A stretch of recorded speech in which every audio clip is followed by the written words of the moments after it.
বদলে যাওয়া এক নতুন বাংলাদেশে ফিরছেন ডাক্তার জোবাইদা রহমান। বিএনপির ভারপ্রাপ্ত চেয়ারম্যান তারেক রহমানের স্ত্রীর দেশে ফেরাটা অনেকটা মর্মস্পর্শীয় বটে। কারণ শ্বশুর বাড়িতে নয়, ধানমন্ডির বাবার বাসায় থাকার পরিকল্পনা নিয়ে মঙ্গলবার ঢাকায় ফিরছেন তিনি। 2008 সালের 11 সেপ্টেম্বর একটি সংকটময় ক্ষণে স্বামী তারেক রহমান ও মেয়ে জাইমা রহমানকে নিয়ে ঢাকা ত্যাগ করেছিলেন ডাক্তার জোবাইদা। দেশ ছাড়ার 17 বছর পর কাতারের আমিরের দেওয়া এয়ার অ্যাম্বুলেন্সে শাশুড়ি ও সাবেক প্রধানমন্ত্রী বেগম খালেদা জিয়ার সঙ্গে দেশে ফিরবেন তিনি।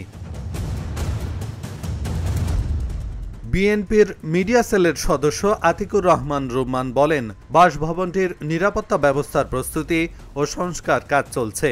জোবাইদা রহমান যেহেতু বাসায় থাকার জন্য আসছেন, তাই তিনি যাতে স্বাচ্ছন্দ্যে থাকতে পারেন সেজন্য সাজসজ্জা, সিসিটিভি স্থাপন সহ সকল ব্যবস্থা করা হচ্ছে।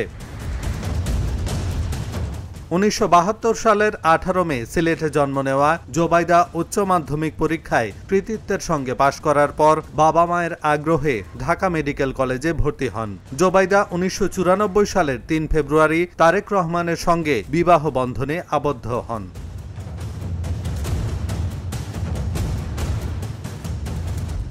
তিনি সর্বোচ্চ মেধার সঙ্গে এমবিবিএস পরীক্ষায় উত্তীর্ণ হন এবং 1995 সালে বিসিএস এর মাধ্যমে সরকারি চিকিৎসক হিসেবে কর্মজীবন শুরু করেন।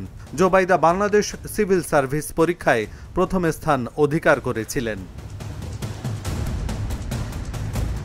2008 সালে শিক্ষা ছুটিতে লন্ডনে যাওয়ার পর শেখ হাসিনার সরকার তাকে তার পদ থেকে বরখাস্ত করে। লন্ডনে যাওয়ার পর জোবাইদা ইম্পেরিয়াল কলেজ থেকে চিকিৎসা শাস্ত্রে স্নাতকোত্তর ডিগ্রি অর্জন করেন।